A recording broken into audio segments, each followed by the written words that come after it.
한국의 칠본가 피자가 너무 맛있어서 호주에 못 갈 것 같아요. 아, 이거 전화 잘못 끌었어 이거사. 이 호주 아니고 한국이요.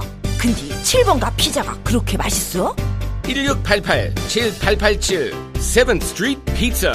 7th Street Pizza!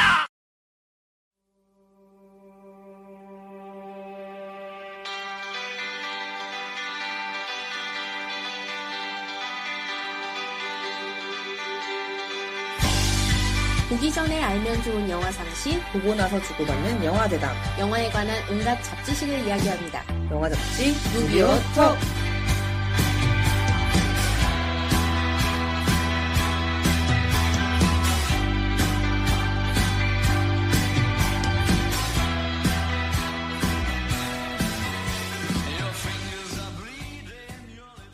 영화에 관한 온갖 잡지식에 대해서 얘기합니다. 영화 잡지 무비오 톡. 안녕하세요. 저는 원정입니다. 안녕하세요. 민디입니다. 네, 저희가 이번에 에피소드 주제는 미리 공개됐죠. 베이비 네. 드라이브 방송을 마칠 때쯤 저희가 로튼토마토를 비롯한 이런 각종 평점 사이트에 대해서 설명을 하는 방송을 만들겠다고 말씀을 드렸는데요. 오늘이 바로 그 시간입니다. 청취자 여러분께서도 영화 보기 전후로 가장 많이 관심을 가지시는 것이 이 평점 그리고 또 뭐 20자평 이런 것이 아닐까 싶어요. 오늘 어떤 이야기를 주로 다루게 될 건가요? 네, 오늘은 외국 평론 사이트에 대한 비교 분석과 더불어서 우리나라 평론 사이트에 대해서도 알아보고 평점 관련 이야기를 해보도록 하겠습니다. 진보한 평가는 박수를 받지만 진부한 평가는 외면당하니까요. 어디서 많이 들어본 문구죠? 네. 앞치마를 받고 평점대에서 내려가 주시기 바랍니다. 프로젝트 원웨이 이거 네. 제가 원 에피소드도 되게 좋아하고 한국 거도 좋아하거든요. 네네. 근데 진짜 그 이소라 씨가 정말 어색하고 재미있게 잘 살려요 이거를. 그러잖아요. 진보한 패션은 박수를 받지만 진부한 패션은 외면당합니다. 오리지널 버전으로 들어보시겠습니다. 알다시피 패션계는 냉정합니다. 진보한 디자인은 박수를 받지만 진부한 디자인은 외면당합니다. 맞아요. 네. 홍보 멘트로 이제 막 옛날도 아니고 요새도 그렇죠. 이제 막 뭐 무슨 병 쏟아지는 찬사 뭐 이런 예, 거. 별 5개 하면서 뭐 황홀하다. 네. 무슨 일보 누구 기자. 네. 그런 게 있는데 네. 물론 그런 포스터도 아마 제작돼 있는 게 있을 수도 있어요. 베이비 네. 드라이버도. 근데 이제 딱 있는 게 로튼토마토 100%라고 딱 돼 있어요. 정확히는 로튼토마토 신선도 100% 이렇게 쓰여있죠. 로튼토마토라는 게 정확하게 알지는 잘 못하는 분들이 많은 것 같아요. 저 같은 경우에도 그냥 막연하게 그냥 좋다니까 좋은 거겠지. 별 5개를 요새는 로튼토마토라고 얘기를 하네? 라는 정도? 그런 느낌이지 뭐 그렇게 자세히 알기는 힘들더라고요. 이거 자체가. 맞아요. 요즘에는 영화 홍보 시장에서 일종의 척도로서 자리를 잡은 것 같은데 아예 이 토마토 지수만 가지고 홍보를 하기도 하잖아요. 예를 들면 올해 상반기에 굉장히 인기였던 겟아웃이라는 작품. 네네네. 그 작품의 포스터에는 아예 뭐 별다른 문구 없이 로튼토마토 신선도만 적혀있기도 했었거든요. 네네네. 네. 숫자가 높으니까 좋기는 좋은 걸 텐데 한 가지 로튼토마토 신선도 몇 퍼센트 이렇게 보통 문구가 달려요. 우리나라 말로 해석하니까 이게 신선도가 되는데 원래는 프레쉬거든요. 네네. 그러다 보니까 사람들이 많이 하는 착각이 이 영화의 신선함에 대해서 평가하는구나. 그러니까 이게 기존에 없던 신선한 영화인가 보다. 아, 맞아요. 이렇게 많이들 생각을 하시거든요. 근데 사실은 그게 아니고 호평 정도로 해석을 하시는 게 맞아요. 사실은. 좋은 평가가 그만큼 많이 들어갔다. 이런 얘기죠. 그러니까는 우리가 오늘 좀 이거를 확실히 네. 뭐 막연하게 퍼센트가 높으면 좋겠지. 그게 아니라 도대체 평가 기준이 뭔지. 예를 들어서 평가 기준이 진짜 신선한 건 줄 알고 아 나는 진짜 새로운 영화를 보고 싶어 하고 갔는데 이건 너무 전형적이잖아. 이러고 나올 수도 있잖아요. 네. 아, 도대체 평가 기준은 뭐고 어떻게 평가되는 거고 이런 걸 봤을 때 어떤 걸 감안해야 되는지. 저는 솔직히 베이비 드라이브를 보면서 로튼토마토 신선도 지수 100%는 받을 만한 영화지만 그렇다고 해서 그 영화가 엄청나게 대단한 전설의 걸작은 아니구나 라는 거를 좀 솔직히 이번 기회로 좀 알게 됐거든요. 네. 좀 한번 그거에 대해서 파헤치는 시간을 가져보면 좋을 것 같아요. 네, 그럼 저희가 로튼토마토에 대해서 이야기를 했으니까 이 로튼토마토에 대해서만 먼저 알아보도록 하겠습니다. 1998년에 미국의 여러 평론가들이 평론을 모아놓을 목적으로 만든 인터넷 사이트예요. 네. 영화 관련 정보를 열람 가능하다는 특징이 있고 아무래도 리뷰 사이트로 좀 더 그 성격을 강하게 하고 있는데요. 2001년에 개설된 메타크리틱이라는 영화 사이트가 있어요.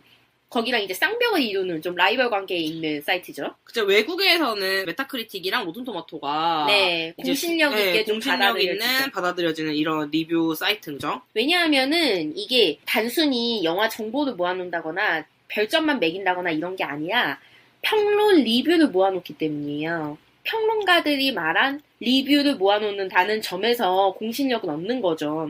이 리뷰의 비율로 신선함, 프레쉬와 썩음, 로튼으로 나누어요. 그래서 이 긍정적인 평가가 높으면 높을수록 토마토 미터가 높다 이렇게 표현을 하거든요. 뭐 리뷰어들은 뭐 작가협회나 영화 비평가 협회 이런 인물들의 인증 과정을 거쳐서 선발을 해요. 어느 정도는 그래도 선발 시스템이 있습니다. 어떤 시스템이에요, 이게 정확하게? 리뷰를 할 수 있는 평론가라는 칭호를 달기 위해서는 본인의 리뷰를 올려서 일정량의 좋아요를 받아야 돼요. 네, 그러니까 자신이 리뷰를 올렸는데 이 리뷰를 읽은 사람들이 좋아요라고 눌러준 양이 많으면 많을수록 이 사람이 신뢰성 있는 리뷰를 올린다라고 판단을 하고 로튼토마토에서 본인들의 점수에 영향을 미치는 그런 평론가 칭호를 달아주죠.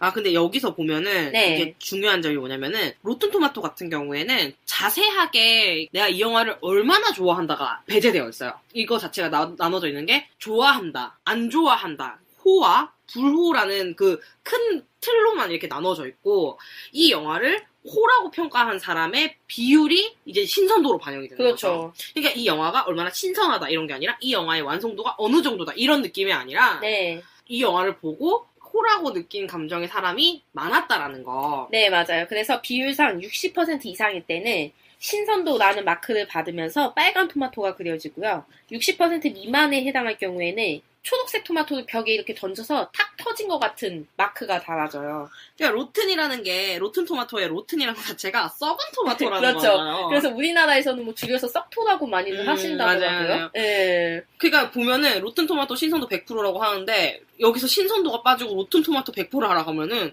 썩은 토마토 100% 그렇죠. 라는 뜻이 되면서 의미가 완전 바뀌어버리네. 맞아요, 맞아요. 그래서 당연한 이야기지만 평가한 사람의 수가 많을 때 좀 더 공신력이 생기죠. 뭐 최근 작 중에서 토마토 지수 탑은요. 문라이트, 주토피아, 예, 그리고 로스트 인 더스트나 모아나, 디즈니에서 만든 애니메이션, 그 다음에 컨택트, 라라랜드 이런 정도가 로튼 토마토 지수 뭐 98, 94 이런 식으로 이제 높은 점수를 받고 있는 최근 작들이고요. 사실은 이제 단순히 수적 지표에 불과하기 때문에 굳이 신선도 보증 마크가 없어도 좋은 작품일 수 있어요. 그러니까 이건 일종의 그냥 눈으로 보이는 어떤 산술적인 지표죠. 극단적으로는 정말 평가한 사람이 아무도 없어서 0%가 뜨기도 하고 혹은 모든 사람들이 악평을 해가지고 0%가 뜨기도 하고 그러긴 해요. 네. 근데 이게 여기가 단순히 그러면 평론가들만 평가를 할 수 있는 사이트인 거예요? 아니에요. 관객 지수라는 게 따로 있어요. 그러니까 일반인 유저들도 본인들의 평가를 올리고 평점에 영향을 미칠 수가 있어요. 그거는 토마토 지수로 표현하지 않고 팝콘으로 표현을 하는데 일반 유저들의 관객 지수가 높을 경우에는 팝콘이 정상적인 모양으로 나오고요. 낮을 경우에는 팝콘이 이렇게 쓰러져서 보여요. 쓰러져서 팝콘들이 우르르 굴러나온 마크가 붙게 되죠. 그렇게 해서 관객 지수는 팝콘으로 나타내는데 저는 이 사이트 봤을 때 처음으로 들었던 궁금증이 왜 많고 많은 것 중에 과일과 채소 중에 토마토인가? 옛날에 연극을 할 때 연기를 못하는 배우한테 토마토를 던졌대요. 진짜요? 네, 썩은 토마토를 던지는 그런 게 있었대요. 연기를 못하는 너무하다. 배우한테. 네. 근데 그거를 이제 그런 문화를 반영해서 토마토를 하는 거라고 하더라고요. 네, 우리나라로 치면 일종의 계란이군요. 그쵸, 그쵸. 드라마에서 맨날 나쁜 사람한테 계란 그쵸. 던지는 거 나오잖아요. 그렇죠. 근데 이제 우리나라보다 더 토마토가 이제 많았을 테니까 네. 아마 토마토가 그러니까 그래서 토마토를 썼다라고 하더라고요. 그렇구나. 이게요, 좋은 호평을 받은 비율이 60% 이상이기만 하면은 신선도 점수가 올라가기 때문에 좀 어떻게 보면은 그렇게 객관적이다고 보기 어려울 수 있어요. 그래서 로튼 토마토에서 따로 신선도 보증 마크라는 걸 주기도 해요. 그러니까 토마토 지수가 75% 이상이고 네네. 그러면 굉장히 호평이죠, 사실상. 75% 이상이면. 네. 그리고 최소 5명에 탑 크리틱을 포함해서 응. 평론가 40명 이상의 리뷰가 있어야만이 주는 신선도 보증 마크라는 게 있는데 이 마크 같은 경우에는요. 한 명만 모자라도 못 붙어요. 그러니까 39명이 예를 들어서 평했다고 쳐도 100을 줘도 다 100을 줘도 네, 다 100을 줘도 40명이 안 되면 안 붙어요. 그러니까 100이라는 게 아니라 그걸 주는 거죠. 신선한 토마토를 줘도 네. 100이 아니라 내가 줄 수 있는 무조건 거는 숫자를 채워야 돼요. 내가 40명 줄 이상은. 수 있는 거는 신선한 토마토랑 네. 썩은 썩은 토마토다 토마토 두 개밖에 하면 없고 두 개밖에 없고 이렇게 하는 거겠네요. 네, 그렇죠. 비슷한 사이트가 있어요. 외국에. 대표적으로는 IMDb나 메타크리틱이거든요. 네네. IMDb 같은 경우는 인터넷 영화 데이터베이스 약자예요. 인터넷 영화 데이터베이스. 그렇죠. 아, 그래서 1998년에 아마존닷컴에서 인수를 했어요. 원래 있었던 사이트인데 네. 아마존닷컴 인수를 한 거예요. 그렇죠. 거의 지금 현존하는 영화 사이트 중에는 가장 많은 에피소드가 저장되어 있다고 보시면 돼요. 영화 정보가. 정말 뭐 미국이나 영국 이런 서양권 문화의 영화뿐만 아니라 우리가 듣도 못한, 보도 못한 나라의 영화들도 다 등록이 되어 있어요. 그러니까요. 이게 네, 진짜 국내 작품도 꽤 있고요. 이거 전 세계적인 사이트인 거잖아요. 그렇죠. 약 200만 건 정도의 에피소드가 등록이 되어 있대요. 2014년 기준으로. 그리고 가입자 수도 5,400만 명 정도. 오. 5,400만 명이면요. 우리나라 인구가 5,000... 우리나라 인구에 맞먹네요. 네, 그러니까 그렇죠. 우리나라 인구는 사실 한 살부터 다 지금 살아계신 분들 모든 사람들을 그렇죠. 세는 게 5,500만이라고 하잖아요. 보통. 네, 그렇죠. 그런데 이 사이트를 이용할 수 있는 사람만 거의 이 정도 가입되어 있다고 하니까 많이 들어보셨을 거예요. 맞아요. IMDb에서 뽑은 세계 100대 영화, 죽기 전에 봐야 할 영화, 탑 250 영화 이런 거 엄청 많이 나오는데 여기에서는 이용자가 1점에서 10점 사이로 별점을 매길 수 있어요. 네. 근데 영화가 그렇게 많은데 네. 1점에서 10점까지 하면 순위가 생겨요? 그렇죠. 예를 들면 쇼생크 탈출 같은 경우에 거의 150만 명 정도가 별점 매겼대요. 아. 근데 그 150만 명 정도가 다 아마 이제 뭐 8점, 9점 이상씩을 준 거죠. 그러니까는 명작이다 아마. 이 영화를 평가하는 사람 숫자도 순위에 반영이 되게 되는 거예요? 그런 걸 물어보시는 네, 거죠? 한 명이 100점 주면 순위가 1등으로 올라갈 수 있느냐? 네. 그렇지는 않아요. 왜냐하면 축적되어 있는 명수도 여기 IMDb는 좀 중요하게 되어 있는 데다가 명작이라고 생각되는 것에는 사람들이 다 점수를 많이 줘요. 그러니까 결국 높은 순위가 유지될 수밖에 없죠. 쇼생크 탈출이 평점 1이라고 돼 있는 거예요? 네. 뭐 대부하고 엎치락뒤치락 하는 것 같아요. 보통 보면은. 그렇구나. 현재 제가 어제 날짜로 봤는데 IMDb 탑 250 안에 든 영화 중에 한국 영화는 딱 2편이에요. 박찬욱 감독의 올드보이가 66위. 점수는 8.4. 10점 만점에. 봉준호 감독의 살인의 추억이 201위. 평점은 8.1. 역시 박찬욱 감독의 올드보이가 정말 해외에서는 네. 그렇게 그러니까 이제 8.4, 8.1이 66이 201이 이런 거예요? 그렇죠. 그러니까 위에 탑권 안에 들려면은 거의 9.5 이상은 돼야 돼요. 그러니까 이게 점수가 막 퍼주는 그런 점수가 아니네요. 네, 그렇죠. 그리고 쟁쟁한 작품들이 진짜 많이 올라가 있어요. 탑에는. 그래서 뭐 IMDb에서 뽑은 탑 250 안에 드는 영화만 보셔도 세 개의 걸작을 거의 다 보신다고 봐야 됩니다. 아, 네. 그렇군요. 그리고 한국 감독 중에서는 뭐 박찬욱 감독, 김지훈 감독, 봉준호 감독, 김기덕 감독 정도가 해외에서 이름을 좀 알린 사람들의 작품이 아무래도 높은 순위권에 랭크가 되어 있죠. 이거 같은 경우에는 평점은 아무나 매길 수 있는 건데 네. 이제 이게 워낙 데이터베이스가 방대하다 보니까 그렇죠. 신빙성 있는 데이터로 이제 사람들이 간주를 하게 된다는 거겠네요. 예, 근데 역사도 이제, 꽤 있고 이용자도 높으니까요. 로튼토마토랑 비교를 하면은 로튼토마토 같은 경우에는 이제 좀 약간 이렇게 어느 정도 평론가들의 평론을 약간 좀 그러니까 그 영화 보는 안목이 어느 정도 보증된 사람들이 좋다라고 했다는 거고. 네. 그래서 이 IMDb에서도 사실은 2017년에는 지금 운영을 하지 않는다고 사이트에서 공식적으로 선언을 했는데 메모리보드 같은 게 있어서 그 사용자들이 이 영화의 연출, 이 영화의 미술, 이 영화의 연기 이런 것들을 세세하게 토론하는 그런 게시판이 있었어요. 실제로 네네네네. 일반 유저들이. 네네. 대신에 뭐 어떤 평론가라는 직함만 얻지 않았다 뿐이지 일반 유저들이 그런 식으로 활발하게 영화에 대해서 토론을 하는 장이 있기는 했죠. 그런데 이제 올해부로 사이트에서 운영하지 않겠다라고 선언을 했어요. 근데 IMDb랑 로튼토마토 같은 경우에는 네. 되게 많이 들어본 것 같아요. 네. 근데 사실 메타크리틱이라는 데는 사실 전 처음 들어보거든요. 외국에서는 굉장히 공신력 있게 받아들여지는 것 같은데 우리나라에서는 거의 사용하지 않는 것 같아요. 메타크리틱 점수 같은 경우에는. 메타크리틱은 그럼 도대체 어떤 거예요? 메타크리틱은 또 2001년에 개설된 어떤 리뷰 모음 집계 사이트예요. 그러니까 로튼 토마토나 IMDb 같은 경우에는 영화, 드라마 이런 쪽에 한정이 되어 있다면은 메타크리틱은 게임, TV쇼, 음악 이런 것도 다양하게 리뷰를 합니다. 예, 그래서 보통 리뷰 모음이라고 하면은 특정한 종류만 모아두는데 이 메타크리틱을 이용하는 이용자들은 상당히 다양한 범주에 있다라는 거예요. 근데 제가 이게 뭐라 그래야 되지? 이 메타크리틱이 왜 우리나라나 이렇게 세계적으로 뭔가 이게 외화, 그러니까 헐리우드나 이런 데서는 좀 많이 그렇게 통용이 되는데, 영어권에서 많이 통용이 되는데, 한국이나 이런 비영어권에서는 좀 통용이 덜 되는 이유를 뭔지 알 것 같아요. 왜요? 왜냐면은 이게 그냥 단순히 영화만 다루는 게 아니라, 게임, TV쇼, 음악, 앨범 이런 거 같은 경우, 그러니까 음악 같은 경우는 좀 다르지만, TV쇼 같은 경우에는 그 방송국의 채널이 송출되는 데에서 되게 그걸 넘어가기가 좀 힘들잖아요, 사실은. 네, 그죠. 예를 들어서 우리가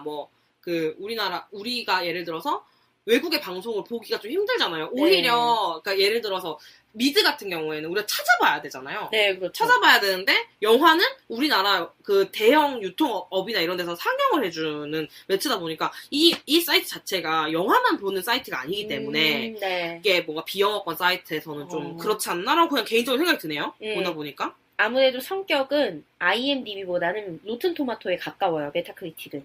게다가 이제 뭐 로튼 토마토하고 쌍벽을 이룬다고 보시면 돼요, 거의.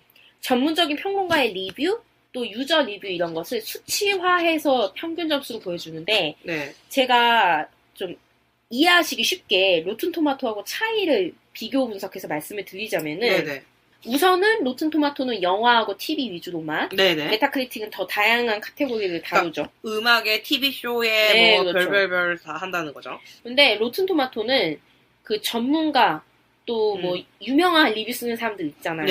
이런 사람들의 온라인 리뷰를 기준으로 하기 때문에 리뷰 수가 아주 많은데 이 메타크리틱은 신문이나 잡지 이런 특정한 매체 있죠. 그러니까 매체에 진짜 올라온 리뷰만 취급해요. 그러니까 예를 들어서 그냥 매체에 올라온 리뷰에서 나온 평점을 모아주는 거네요? 그렇죠. 그러니까 훨씬 수가 적을 수밖에 없어요. 근데 나는 이런 게 좀 잘 돼 있었으면 좋겠어요. 우리나라도. 수는 적고 전문성은 더 높아요, 메타크리틱. 이거는 그냥 제 개인적인 아주 사심인데, 저는 이 무비오톡을 준비하기 위해서 엄청나게 검색을 해야 됩니다. 그 살인자의 기억법 같이 새로운 신작, 뭐 에나벨 같이 신작 같은 거를 할 때도 리뷰를 찾으려면은 네이버에 그 네티즌 리뷰도 있고, 그리고 네이버라는 사이트에 전문가 리뷰를 모아놓는 카테고리도 있어요. 들어가면은. 근데 거기에 별로 안 올라와 있어요. 맞아요. 정리가 잘 안 돼 있어요. 평론 시스템이 그렇게 폭넓게 되어 있는 편은 아니죠. 그래서 그 사이트만 들어가면 해결되는 그런 게 있었으면 무비오톡 제작이 참 좋겠네요. 그러니까 예를 들어서 인기 작품의 경우에는 베이비 드라이버를 예로 들어봅시다. 로튼 토마토에서 예를 들어 리뷰가 뭐 몇백 개씩 올라간다고 쳐요. 네, 메타크리틱은 많아봐야 두 자릿수라는 거죠. 왜냐하면 신문이나 잡지 이런 매체들은 한계가 있잖아요. 숫자의 한계가. 근데 또 리뷰 수가 적다고 꼭 단점은 아니에요. 상당한 공신력을 갖고 있다는 거죠, 메타크리틱은. 그래서 오히려 로튼 토마토에 비해서 비유를 하자면은 작품에 대한 평가를 내리는 사람들로만 모아져 있는 것 같은 메타크리틱은 좀 그런 구성이 있어요. 그리고 로튼 토마토는 토마토미터라는 그 지표가 있잖아요. 이거는 해당 작품의 점수가 아니고 이 작품을 호평한 사람들의 비율. 그러니까 이 작품이 좋다라고 생각한 사람들의 비율이 그 정도라는 거죠. 90%라고 하면은 점수가 90점인 게 아니라 좋다고 생각한 사람들이 10명 중 9명이다. 이렇게 생각을 하셔야 돼요. 그러니까 약간 이건 뒤에 얘기를 하겠지만 호불호가 갈리는 작품은 로튼 토마토가 되게 불리할 것 같아요. 그렇죠. 왜냐하면 어떤 사람은 와 대박 이렇게 뭐 5명은 대박해주고 5명은 쪽박해줬다. 그러면은 합치면 점수가 50%대가 나오잖아요. 그러면은 그럭저럭 괜찮은 작품? 이거에서 끝난다는 거죠. 이 작품이 수작 아니면 망작이라는 건데 그런 그 허점이 있는 반면에 메타크리틱은요. 메타스코어라는 지표가 있는데 해당 작품이 받은 평점들의 평균이에요. 평점의 평균? 네, 그렇죠. 그러니까 이제는 이거는 그 완성도나 뭐 어쨌든 이 마음에 드는 점수를 줬을 때, 이 영화에 대한 점수를 매겨줬을 때. 그렇죠. 예를 들어 A, B, C 세 사람이 A는 100, A는 10점, B는 9점, C는 8점 이렇게 줬다면 그 작품의 메타 스코어는 9점이 되는 거죠. 네, 평균을 그러니까는 내니까. 오히려 이제 호불호 갈리는 작품은 네, 여기서는 조금 더 로튼 그렇죠. 토마토보다는 그건데 또 이제 약간 대중적인 감성에서는 조금 거리가 있을 수도 있겠네요. 네, 맞아요. 그래서 메타크리틱은 0점에서 30점대까지는 안 좋은 평가. 그래서 빨간색이고요. 40대 50점대는 다소 뭐 호불호가 갈린다든지 그럭저럭 평탄을 친다. 이렇게 해당되는 영역이 노란색. 60대 이상부터는 그린라이트예요. 녹색 영역이라서 녹색 점수가 뜨면은 그래도 괜찮은 작품이군 이렇게 생각하셔도 되겠죠. 뭐 유저평도 같이 받고 있어요. 메타크리틱 역시 로튼 토마토처럼. 이 역시 유저평도 0점에서 3점까지는 빨간색, 4점에서 5점까지는 보통 노란색, 6점 이상은 좋다 해서 녹색 이렇게 구분을 하는데 약간 단순한 차이점만 설명해서 봤지만 언뜻 보았을 때는 굉장히 비슷해 보이는데 자세히 뜯어보면은 두 사이트가 아예 운영 방식이 그쵸. 그 점수 완전 매기는 점수 방식이 매기는 달라요. 생각해보면은, 그러니까 약간 이걸 그냥 수치화해서 좀 단순하게 비교를 하면 상당히 전문가적인 영역에 있는 게 약간 메타크리틱이고, 그렇죠. 그리고 약간 전문가에 가깝지만 메타크리틱보다는 상대적으로 이제 뭔가 영화 애호가들이 리뷰어라는 호칭을 좀 빨리 얻고 그 토마토를 줄 수 있는 평가를 할 수 있는 거는 로튼 토마토. 네. 그리고 IMDb는 그저 그냥 대중 모든 사람들을 평등. 네네. 공평. 맞아요. 이용자라면, 그 사이트 진짜 이용자라면. 평등 그렇게 네. 딱 한다는 거네요. 어느 정도 새 사이트에 대한 개념이 잡히셨을라나요? 이 세 개의 사이트가 외국에서는 평론 사이트의 3대장이라고 보시면 돼요. 근데 진짜 저는 확실히 좀 알아보려면은 네. 저희가 이때까지 좀 다뤄왔던 작품을 기준으로 평점을 비교를 해보면 좀 더 쉬울 것 같아요. 네. 어떤 영화, 어떤 점수가 이제 다를 거 아니에요. 이제 네네. 로튼 토마토 점수랑 그런 게 다를 것 같은데. 저희가 그간 리뷰한 외화 작품이 덩케르크하고 에나벨 인형의 주인하고 최신작 베이비 드라이버하고 이렇게 세 개네요. 지금 녹음하는 날짜를 기준으로 네, 하면은. 그래서 제가 로튼 토마토하고 메타크리틱 점수를 비교해 왔어요. 네네. 이거는 2017년 9월 15일 기준 점수예요. 네, 저희가 9월 15일 녹음하고 있습니다. 네. 덩케르크는 토마토 지수 신선도 93%. 93% 높아요. 아주 높아요. 네. 팝콘 지수는 82%.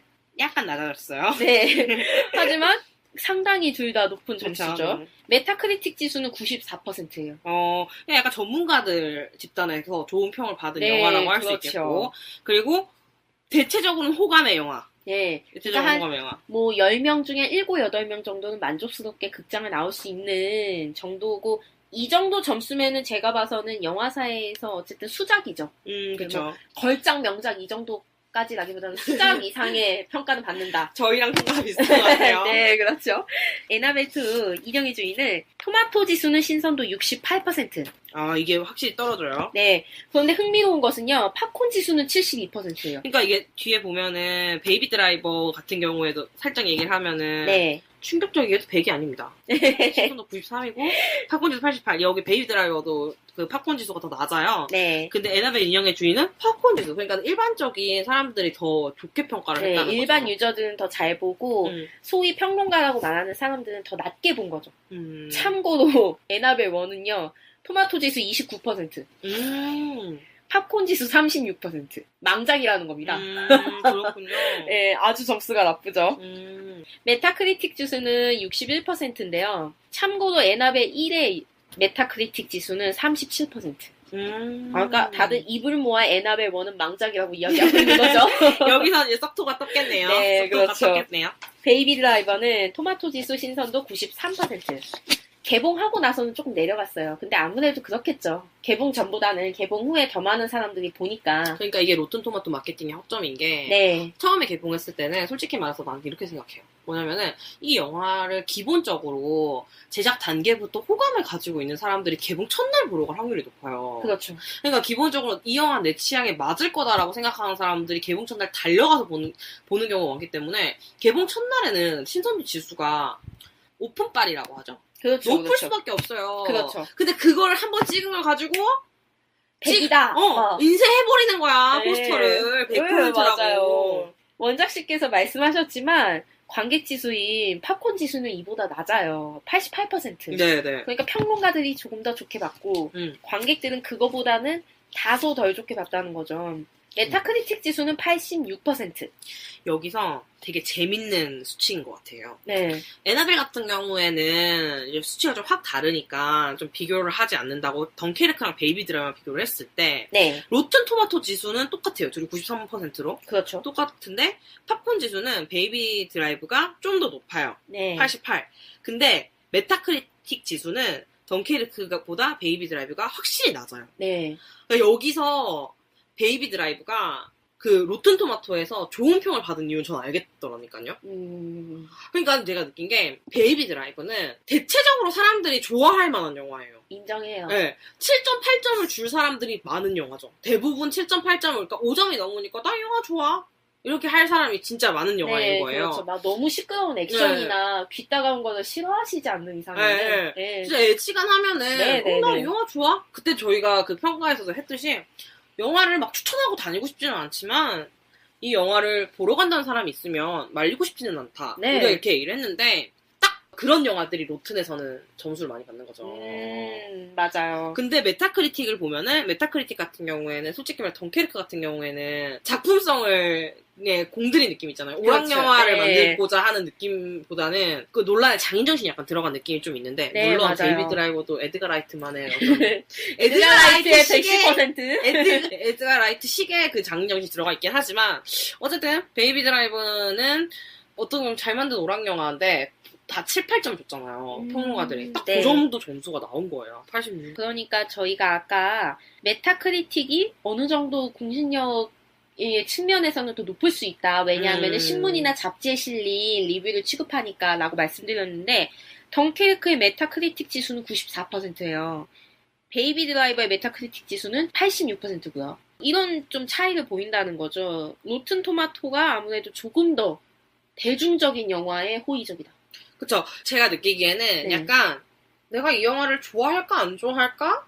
이런 걸 확인하고 싶으면은 로튼 토마토를 대체적으로 좋아하는 사람이 많았다는 영화라면 안전한 영화를 좀 선택할 수 있을 것 같아요. 네. 안전한 영화를 선택할 수 있을 것 같고 메타크리틱 같은 경우에는 내가 좀 깊은 감동을 느끼고 싶다. 영화적 예술성의 성취를 뭔가 맛보고 싶다. 그러면은 약간 메타크리틱에서 좋은 점수를 받은 영화를 한번 찾아보는 것이 네. 그 사이트를 잘 활용하는 방법이 아닐까라는 생각이 좀 드네요. 해외 사이트라서 사용하기에 좀 부담스럽지 않을까? 이렇게 생각하실지도 모르겠는데, 사이트가 셋 다 아주 직관적이기 때문에요. 그냥 영화 제목만 검색하면 되거든요.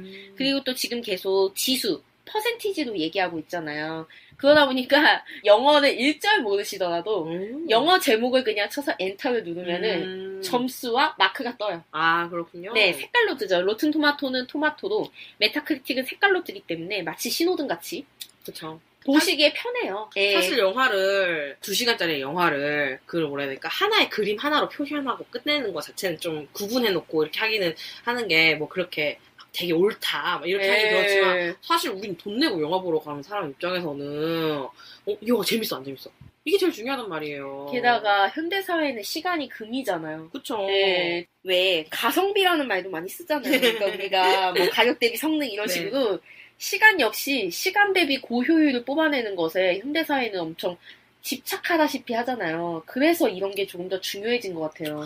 예전에는 내 인생에서 2시간을 그냥 극장에서 쓰는 것이 뭐 쓸 수도 있지 이랬던 시절이 있었다면은 우리나라에서 지금은 너무나 빠르게 다변화되는 사회이기 때문에 2시간은 엄청난 시간인 거죠. 그쵸. 맞아요. 2시간을 일을 하면 돈을 더 벌고 잠을 자면 피로를 풀고 2시간 동안 다른 공부를 할 수도 있는 건데 그걸 그쵸. 포기하고 극장에 가는 거기 때문에 이런 거에 더 집착하게 되는 것 같아요.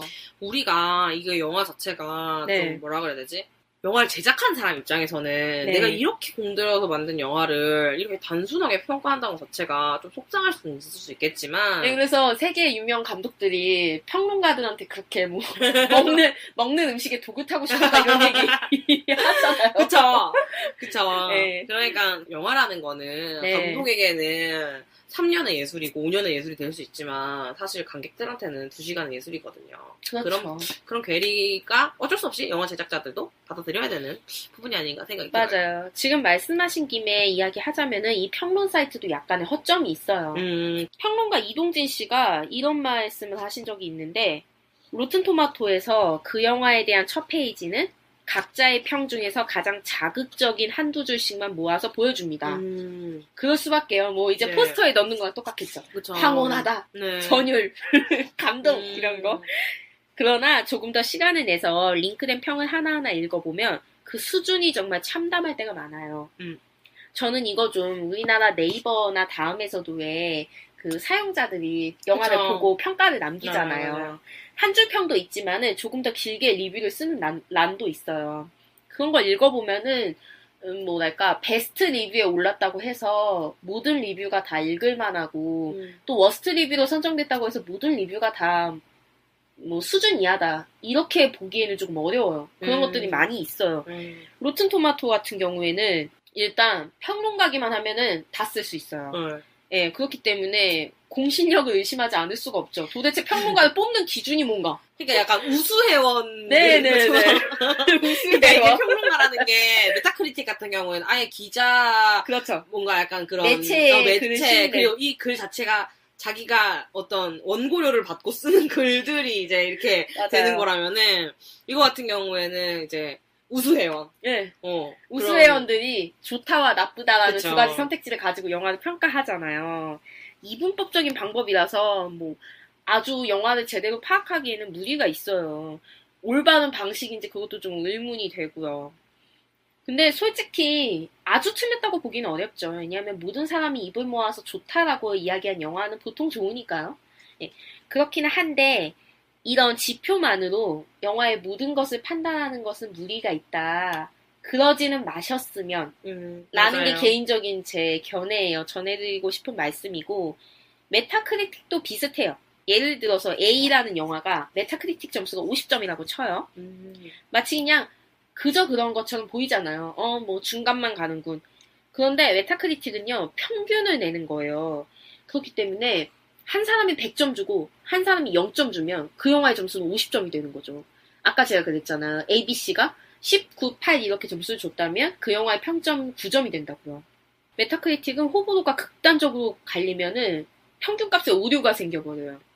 대부분이 입을 모아 좋다라고 이야기를 해야만이 혹은 대부분이 입을 모아 별로다라고 이야기해야만이 믿을 만한 지표가 나온다는 거. 평균의 함정인 것 같아요. 평균 내는 것에. 내가 대중적인 그 감성에 되게 뭐그 멀리 대중적인 있다든지. 감성에 멀리 있다고 하든지 그러니까 그런 비주류 문화를 사랑하는 분들이라든가 이런 분들은 참 그 취향이 주는 특별함 같은 게 있잖아요. 내가 맞아요. 이렇게 내가 나만의 취향으로 느끼는 그런 만족감에 비례해서 그만큼 고달픈 길을 걸어가실 수밖에 없는 그런 게 있는 맞아요. 것 같아요. 사실 저는 좀 약간 대중적 취향이랑 약간 비슷하기 때문에 그런 네. 평점 같은 거 보고 가면은 대충 맞거든요. 뭐 그런데 뭐 다른 분들은 좀 되게 그런 부분에서 아쉬울 것 같다는 그렇지 않은 분들은 로튼토마토도 믿기 힘들고 메타크리틱도 믿기 힘들고 그리고 마음이 아프네요. 정말 또 양날의 검이 뭐가 있냐면 이게 평균을 내는 것이기 때문에 네. 어떤 사람이 악의를 가지고 내가 이 A라는 영화에 대해서 나쁜 평을 쓰겠어. 일부러 나쁜 평을 썼다고 쳐요. 네. 그러면 또 점수가 훅 내려가는 거죠. 어차피 그 나쁜 평도 평점에 들어가는 거니까. 근데 그 리뷰어가 숫자가 많지 않기 때문에 그렇죠. 그게 영향을 크게 미칠 수 있다는 거네요. 그렇죠. 반대로 이 영화를 어떻게든 띄워주려고 누군가가 뭐 한 3명에서 5명 정도 작당을 하고 좋은 평을 썼다고 칩시다. 그럼 또 평균이 쭉 올라가요. 그렇구나. 예, 비교군이 되는 대상이 이미 수가 적기 때문에 소수의 몇 명이 좀 다른 쪽으로 움직이거나 하면은 이게 바로미터가 확 움직이는 거죠. 그래서 메타크리틱 측에서 가중평균이라는 희한한 시스템을 내놓기는 했어요. 저는 이 네네. 시스템이 너무 웃기다고는 생각하는데 이렇게 점수가 극단적으로 갈려서 산술적으로 50점이라는 정도의 점수가 나오는 작품한테는 60점, 40점 이런 식으로 메타크리틱에서 자의적으로 조절을 해줘요. 근데 이 기준을 메타크리틱에서 공개를 안 해요. 제가 수화가 되게 못해서 그런데 표준 편차 같은 걸 공개하면 안 되나요? 그러니까요. 편차가 크다. 네. 각 개체값끼리 그런 거를 근데 그걸 나 보여줘도 나 잘 모를 것 같아. 메타크리틱에서 자기들 딴에는 해명을 한답시고 이게 뭐 사회적으로 얼마나 영향력이 있는지 유명한지 이런 걸 따져서 50점 중에서도 그래도 얘는 60에 가깝다 이러면 60점을 주고 얘는 좀 낮아져야 돼 하면 40을 주고 그런다는데 이게 더 웃기지 않나요? 그쵸. 자기들이 뭔데 그걸 판단하는 거죠? 네가 뭔데 막 판단. 네. 그래서 사실상 평점 사이트에서 주는 평점들이 완벽히 믿을 만한가? 난제죠. 아직 풀지 못한 난제. 참고를 하자. 네. 참고를 하자. 그렇지요.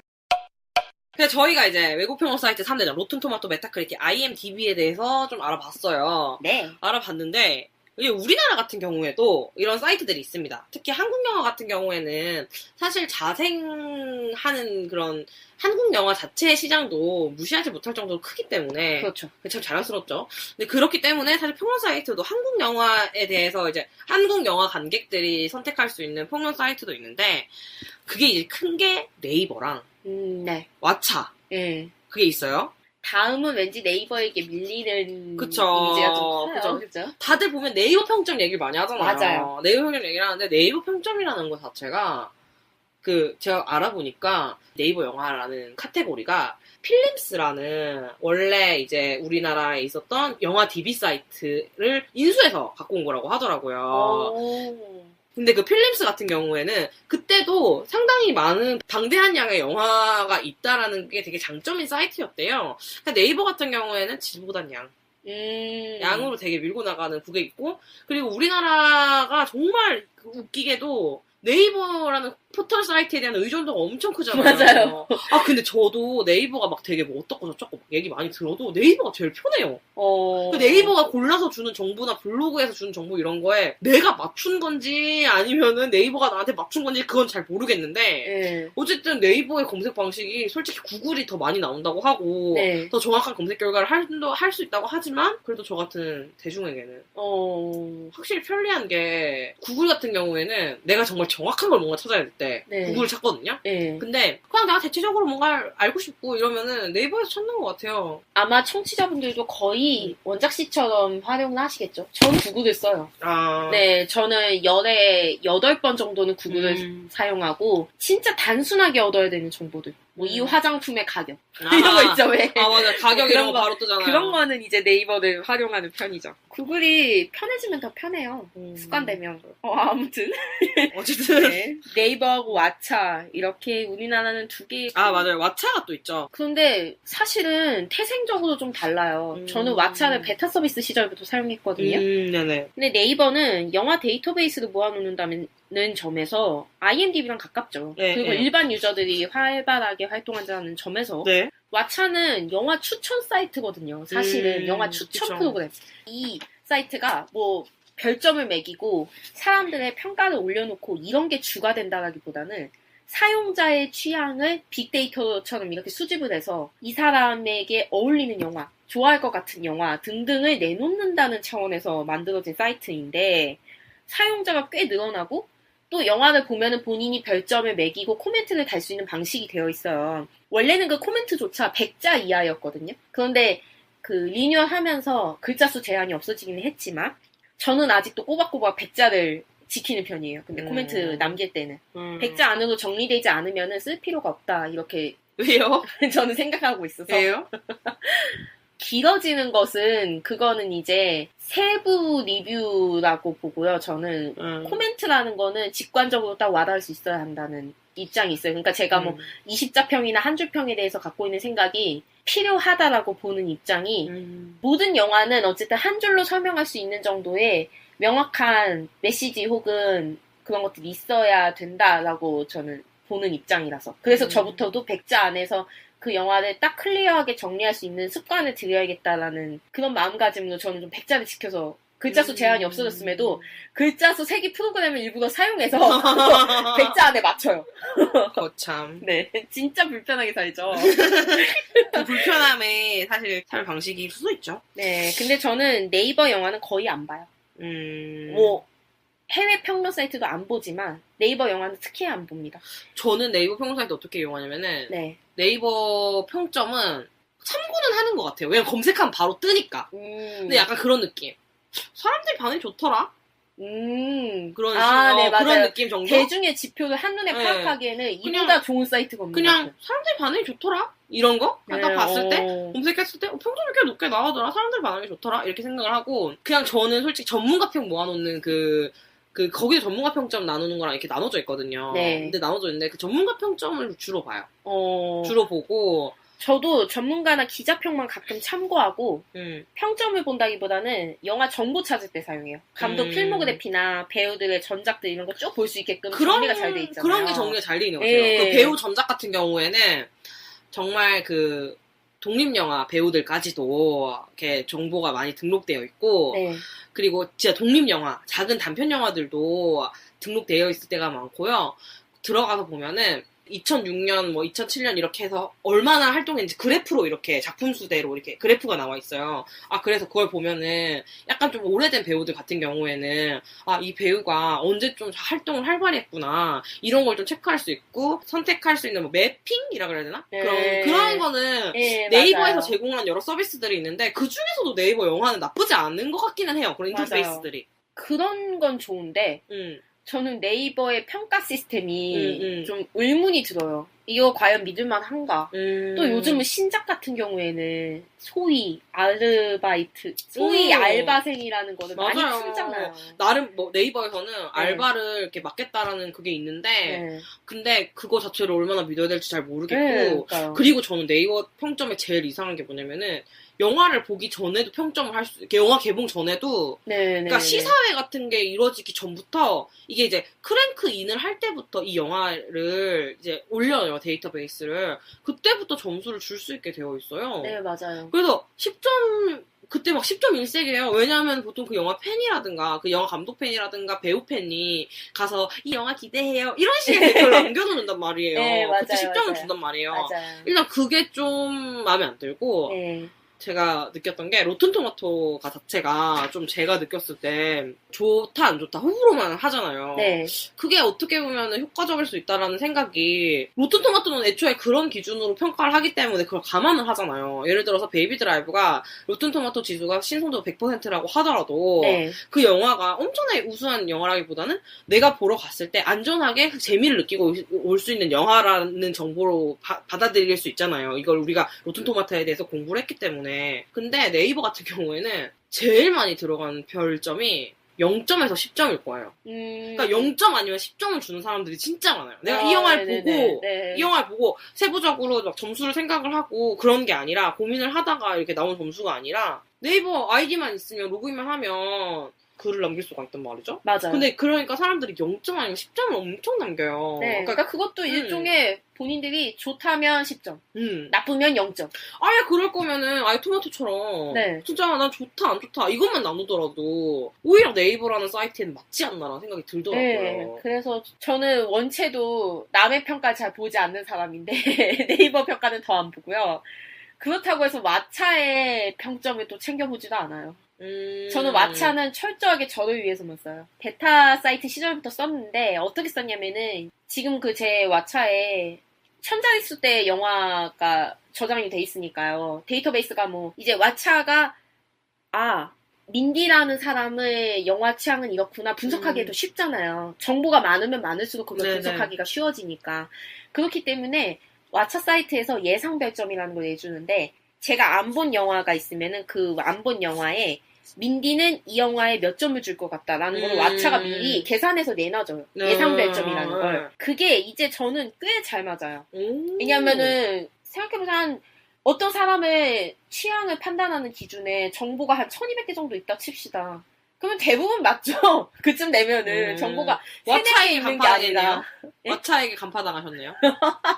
간파당했다라기보다는 얼추 비슷하게 맞춰요. 이제 얘가 저를 베이비 드라이브는 몇 점을 줬나요? 왓챠에서. 3.6점 줄 거라고 그랬어요. 저한테. 네, 근데 제가 극장을 딱 보고 나왔을 때 처음에 했던 생각은 한 3.78대라고 3.78. 생각했거든요. 네. 0.78에 저는 이 방송을 준비하면서 조금 점수가 높아진 거고 3.99까지.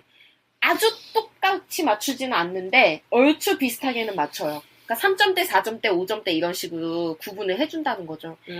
그걸 그냥 맞추는 재미로 보고 내가 이제까지 맞췄네? 네, 그러니까 내가 이제까지 어떤 영화를 좀 별점 높게 받고 어떤 건 낮게 받구나 이거를 한눈에 보는 지표로 사용하는 거지. 저는 또 왓챠의 사용자 평은 안 봐요. 네, 이거 보지 않고요. 그쵸. 그거 원래 이렇게 남이 나에 대해서 알아맞추는 게 재밌다니까요. 그러니까 무비팍 도서관이 댓글 달아주세요. 네, 무비팍 도사가 다음에는 문을 열 수 있도록. 상당히 구체적으로 맞춥니다. 무비팍 도사. 아시죠? 댓글을 참고해주세요. 아니, 저는 근데 어떤 식으로 영화를 보기 전에 평점 사이트나 이런 걸 이용하냐면은 네. 네이버 평점은 거의 안 보는 것 같아요, 저도. 네. 그냥 검색해서 보다가 눈에 보이면, 보려고 보는 게 아니라 눈에 들어오면 네네. 대중적인 반응이 어떻더라 정도로만 파악을 하고 그리고 전문가 평을 봅니다. 전문가 평을 볼 때도 솔직히 별점보다는 20자 평을 봐요. 20자 평을 주로 보고 그리고 그 시네21의 네. 사이트에 들어가서 그 영화 신작 리뷰가 있는지를 봐요. 그리고 만약에 거기에 신작 리뷰가 없다 그러면은 제가 그 선택하는 게 이동진 그 평론가의 블로그를 들어가 봅니다. 네. 그 사이트 근데 요새 신작 리뷰 많이 안 올려주세요. 요즘은 다음 영화에 이동진의 어바웃 시네마로 옮겨가셨어요. 아, 그렇구나. 네, 그래서 블로그에는 업데이트를 많이는 안 하세요. 그래서 그렇고 만약에 거기도 없으면은 듀나 씨 평론가 사이트에 가요. 네네. 거기 가서 또 보고 그렇게도 하다가 만약에 예를 들어서 근데 그것도 좀 뭐라 해야 되지 부족하다 네. 혹은 안 올라왔다 업데이트가 되지 않았다 그러면은 저는 네이버 리뷰는 베스트 리뷰도 잘 안 보고요. 네. 물론 정성껏 써주신 분들은 정말 대단하신 분들이지만 제 취향은 아니었고 제가 가는 인터넷 커뮤니티 사이트에 가서 커뮤니티 사이트에 가서 영화에 대해서 얘기하는 방에서 그 영화를 어떻게 얘기했는지를 봐요. 네네. 근데 그게 제가 생각했을 때는 좀 더 신빙성이 있다고 판단이 되는 게 이 커뮤니티의 구성원들은 커뮤니티의 소속감을 가지고 있어요. 네. 보통 어느 정도의 소속감을 갖고 그렇죠. 있어요. 막 엄청 애착이 있든 없든 간에 이거를 읽을 회원들에게 어느 정도 애정이 있어요.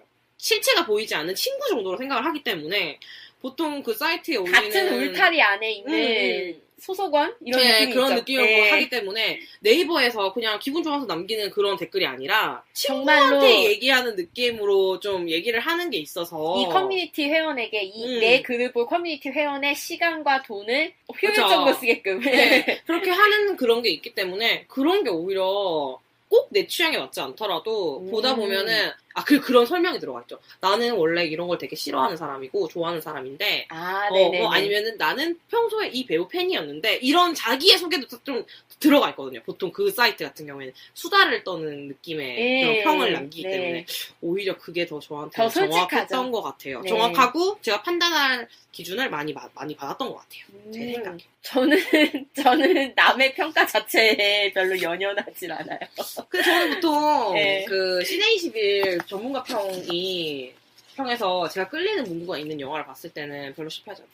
하긴 또 우리나라는 좀 평론 시장이 넓고 대중화된 건 아니지만 스타 평론가라고 해야 하나요? 그게 그쵸. 이름난 평론가분들이 좀 계시잖아요. 네, 맞아요. 지금 떠오르는 거는 대표적으로 박평식 씨나 그쵸. 이동진 씨, 뭐 김혜리 씨, 그러니까 송경원 씨 등등, 네, 그쵸. 이용철 씨, 뭐 황진미 씨, 듀나 그쵸. 이렇게 지금 그냥 대기만 해도 떠오르는 이름들이 꽤 있는데 사실 많은 분들이 있는데 진짜 좀 스타 평론가들 이제 많은 얘기했는데 요새 좀 제일 핫한 평론가 분은 사실 박평식 평론가인 것 같아요. 모두 까기. 모두 까기에 뭔가 약간 대가처럼 됐는데 그게 제가 알아보니까 다크나이트 때 재밌는 사건이 있었더라고요. 네. 그때 이제 실시간으로 좀 보셨다고 하는데 어떤 사건이었는지 좀 설명 좀 해주세요. 기억하고 있죠. 네, 어떤 사건이었어요? 다크나이트가 나왔는데 박평식 씨가 7점 해주시고 그때 당시에 이제 평론가들이 거의 9점 아니면 10점을 줬어요. 다크나이트 크리스토퍼 놀란의 다크나이트. 네, 그럼요. 어마어마하게 호평을 받고 있는 그쵸. 상황에서 박평식 씨가 7점을 주시고 뭐라고 하셨냐면 시리즈의 완결판이나 동전 던지기는 진부해. 제가 심지어 외우고 있네요. 이 부분을. 알고 계시죠? 엄청난 팬이고 크리스토퍼 놀란. 이런 말을 남기면서 감히 다크나이트에 동전 던지기는 진부하다니요? 이러면서 이제 네티즌들이 난리가 난 거죠. 난리가 나서 이제 박평식 씨가 뭐 독설만 날린다. 인간 소금이다. 이러면서 어떻게 엄청나게 이렇게 좋은 영화를 그렇게 짜게 줄 수 있냐. 박평식 씨의 흑역사다. 이렇게만 얘기를 했었는데 나중에 알고 보니까 그분에게는 나름 호평이었다. 그러니까 박평식 평론가 자체가 네. 별을 4개 이상 잘 안 주시는 분인 거예요. 4개를 만점으로 상정하시고 주시는 평론가셨던 거예요. 그러니까 별 3개를 줬다는 거는 엄청 높은 점수를 줬던 거였던 거예요. 네. 제가 이번에 이걸 조사하면서 네.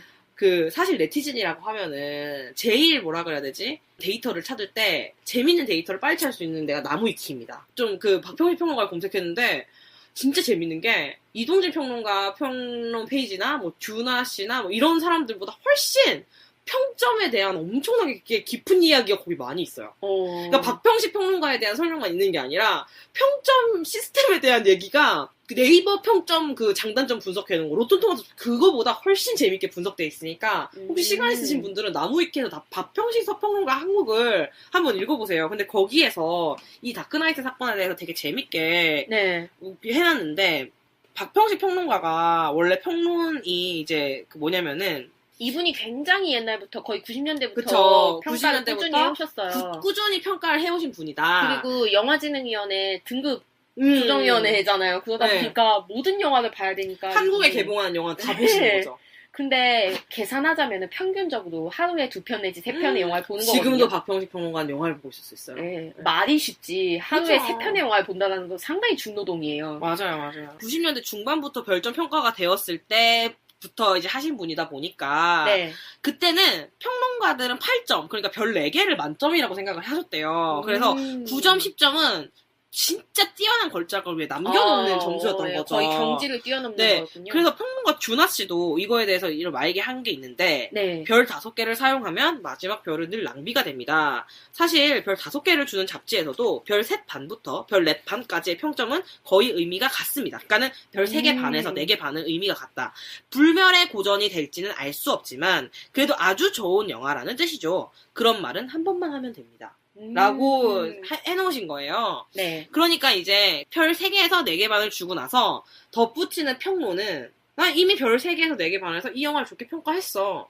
그러면은 난 이 영화에 마음에 안 드는 점을 이야기할 거야. 평론, 20자 평을 이용해서는. 그렇게 보통 평을 주게 된다는 거죠. 마치 그 제가 당시에는. 베이비 드라이버에서 그쵸. 좋은 점을 많이 이야기했지만 한 줄 평에는 아쉬운 점을 이야기했었던 것처럼. 그렇게 된다는 거죠. 그러니까 박평식 평론가는 이 영화가 시리즈의 이 시리즈의 완결판이 될 수 있다라고 좋은 평가를 해주시고, 동전 던지기 소재는 진부했다. 한마디 덧붙인 건데, 그걸 보고, 호평이라고 받아들인 거예요, 사람들이. 그게 진짜 웃지 못할 에피소드가 된 거예요. 근데 좀 오해하게 써놓긴 했어요. 그러니까 평론가가, 좀 오해하게 써놓게 된 거죠. 그리고 평론가가, 예를 들어 평론할 때, 예를 들어 저희가 살인자의 기억을 졸라 까잖아요? 근데 깠는데, 깔 때 어느 정도 각오한다고요. 막 살인자 기억을 재밌게 본 사람들이 뭐라고 하면 난 재미없었다고. 이렇게 각오를 한다고요. 박평식 평론가도 각오를 했을 거 아니에요. 영화를 호평을 만약에 한다 그러면은 그 영화를 좋아하는 사람이 혹은 그 영화를 만든 사람이 나에 대해서 원망을 하더라도 어쩔 수 없다라고 생각을 하는 건 거죠. 이거는 그냥 여담인데 인터뷰에서 박평식 평론가가 자기가 신혼여행을 같이 갈 정도로 친했던 감독이 있었는데 자기가 그 감독의 영화를 호평을 날렸대요. 진짜. 그래서 그 다음부터 의절을 했다 그러더라고요. 그래서 그 사람에게 바라는 거는 그 작은 그릇에 제발 큰 영화가 담기를 바란다 라고 서면 인터뷰에서 밝히셨더라고요. 그럴 정도로 이제 그런 거에 각오가 되어 있으신 분인 거예요. 그렇게 친한 지인에게도 이제 그렇게 생각을 하시는 거죠. 평론에 대해서. 근데 난 이 영화 좋다고 했어. 근데 너 왜 이 영화 싫어해? 하고 돌을 맞으면 그게 어떤 사람이라도 되게 억울하지 않았을까? 나도 너네만큼 이 영화를 좋아한다고 이런 마음이 들지 않았을까? 다들 그런 말 하잖아요. 네티즌들이 평식 씨가 7점 줬습니다. 봐야 됩니다. 네. 이제는 그 박평식 평론가의 평점 스타일을 이제 사람들이 이해했기 때문에 네. 박평식 평론가의 평론을 재밌게 활용을 하실 수 있게 된 것 같아요. 예전에는 독설가라는 이미지가 강했는데 지금은 그냥 입에 발린 칭찬 일색인 평가들 사이에서 나는 곧 죽어도 이런 바른 말만 한다. 이런 식의 이미지로 굳어지신 것 같아요. 이게 제가 느꼈을 때 스타 평론가들의 성향을 좀 파악을 해놓는 게 네. 영화를 한국에서 영화를 즐길 때 되게 좋은 재미거리가 되는 게 제가 듀나 씨 그 사이트도 많이 간다고 했잖아요. 네. 듀나 평론가 그 듀나 작가 사이트도 많이 가는 이유가 사실 듀나 씨 취향이 저랑 맞지는 않거든요. 저는 듀나 씨 네네. 취향은 솔직히 아니에요. 네. 듀나 씨가 내가 좋아하는 영화를 막 가는 걸 보면 화가 날 저도 있어요. 네네네. 있는데 내가 영화를 안 좋게 본 영화는 100% 그 사람은 안 좋게 봤어요. 그건 진짜 맞아요. 그러니까 불호의 영역은 겹치네요. 진짜 내가 안 좋게 본 영화는 그 사람도 안 좋게 봤을 확률이 높고 그 사람이 그걸 까는 걸 보면은 진짜 재밌어요. 내 편일 때 최고. 그런 느낌이 있다고요. 그래가지고 리얼 있잖아요. 네. 그 영화를 안 봤는데 그 네. 예고편이나 뭐 이게 짧게 편집되어 있는 그런 것만 봐도 그 영화가 정말 별로라는 걸 알겠더라고요. 네. 저는 시간 내서 꼭 보려고요. 그런 정도의 재앙은 우리가 눈으로 봐줘야 됩니다. 그래서 그 리얼평 같은 거 있잖아요. 그런 거 이제 그 준하 씨 거기 사이트 가서 보면은 네. 정말 속 시원하고 재밌고 그래서 지금 살인자의 기억부 아직 평이 안 올라왔거든요. 제가 아직 못하긴 했는데 네. 올라오면 꼭 보러 갈 거예요. 그분은 뭔가 칭찬할 때보다는 남을 깔 때 더 빛나는 분 같다는 생각이. 그리고 약간 여자 배우한테 우호적이다라는 얘기가 좀 있어요. 예, 특정 배우들. 그러니까 네. 뭐 여자 배우들에 대해 한 거에 평은 좀 우호적이다라는 게 있어서 그런 건 좀 감안하고 보는 거죠. 약간 봤을 때 그럼 준하 씨의 취향은 좀 그런 부분을 우호적으로 보니까 네. 내가 봤을 때 별로일 수도 있겠다라고 참고를 하는데 네네. 좀 도움이 되는 포인트가 있는 거죠. 저 같은 경우에는 청취자 여러분께서 과연 민디의 취향은 뭔가 궁금하시다면은 이동진 평론가의 평점을 참고해보세요.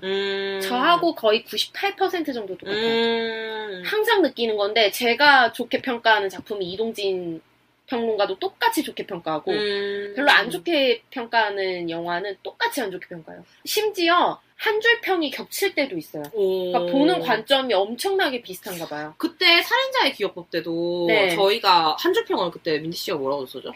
한 줄 평은 이럴 거면 뭐하더라고 했는데 맞다. 제가 원작에서 모호하게 남겨둔 부분들을 일부러 진하게 처리해서 원작의 미감을 해쳤다라는 거에 굉장히 분노를 많이 했었잖아요. 이동진 평론가도 그 얘기를 똑같이 하더라고. 원작에서 재밌었던 부분을 좀 소거하면서 오히려 영화가 낮아진 것들? 엄청 비슷해요. 저는 그래서 가끔은 이동진 평론가의 평이 제가 영화 봤던 시점보다 늦게 나와도 믿어요. 그냥 어차피 알 것 같아요. 나랑 똑같겠거니. 그러고 보면 똑같아요. 그러니까 자기랑 취향은 비슷하고 더 영화를 많이 보셨고 더 네. 많이 공부하신 분들이 누군지 네네. 좀 확인을 해놓고 그 차이점에 대해서도 좀 인식을 해놓으면은 영화를 즐기는데 확실히 재미있는 포인트가 네, 되는 맞아요. 것 같아요. 그래서 저희가 준비를 한 게 이제 인터넷에서 돌아다니고 있는 네. 각 평론가들이 별점이 뭘 의미하는지를 좀 정리해놓은 게 나무위키에 있더라고요. 네. 맞는 사이트인데요? 네, 나무위키가 어떤 항목들에 대해서는 되게 재밌게 잘 정리되어 있는 부분들이 많아요. 이를테면 각 전문가들의 별점 기준. 그런 거를 좀 네. 알아왔어요. 네. 박병식 평론가 같은 경우에는 별 4개 반을 주면은 불후의 걸작이라고 생각을 하신대요. 네. 근데 별 5개는 아끼시는 이유가 별 5개를 줄 영화는 역사에게 맡겨야 된다라고 생각을 하신다라는 뭐 얘기가 있다고 하는데 그게 정확하게 본인이 하신 말씀인지 잘 모르겠어요. 네네. 근데 어쨌든 별 4개 반을 준 영화는 대부2 야, 그리고 마스터 그리고 액트 오브 킬링 천공의 성 라퓨타 라퓨타. 네, 그렇게 별 4개 반은 불후의 걸작이라고 네. 하는 영화고, 그리고 아주 잘 만든 작품이라고 했을 때 별 4개를 주신대요. 네. 여기에서 대부, 대부. 그리고 반지의 제왕 시리즈, 야. 그리고 인셉션, 아바타, 네. 이런 게 이제 나온다고 해요. 네. 이제 별 3개 반은 잘 만든 작품. 네. 이게 바로 다크나이트가 무슨 표정이죠? 네. 별 3개였나? 별 3개 반이었나? 어쨌든. 네. 잘 만든 작품, 옥자, 라라랜드, 스파이더맨 홈커밍, 덩케르크, 최근 영화들이 많네요. 네네. 별 3개, 괜찮은 작품, 원더우먼, 아수라, 설국열차, 닥터 스트레인지, 네. 그리고 별 2개 반, 평범한 작품, 밀정, 토르, 천둥의 신, 디워를 별 2개 반 주셨네요. 네. 그리고 트랜스포머 사라진 시대. 네. 저는 약간 이 기준은 좀 중요한 것 같아요. 저는 사실은 별 5개, 그리고 5점을 만점이라고 했을 때 2.5점이 중간 점수다라는 걸 잊지 않아야겠다라는 생각을 좀 많이 해요. 이건 뒤에 가서 좀 얘기하겠지만, 네. 3점을 보통의 영화로 줄 때가 많잖아요. 네네.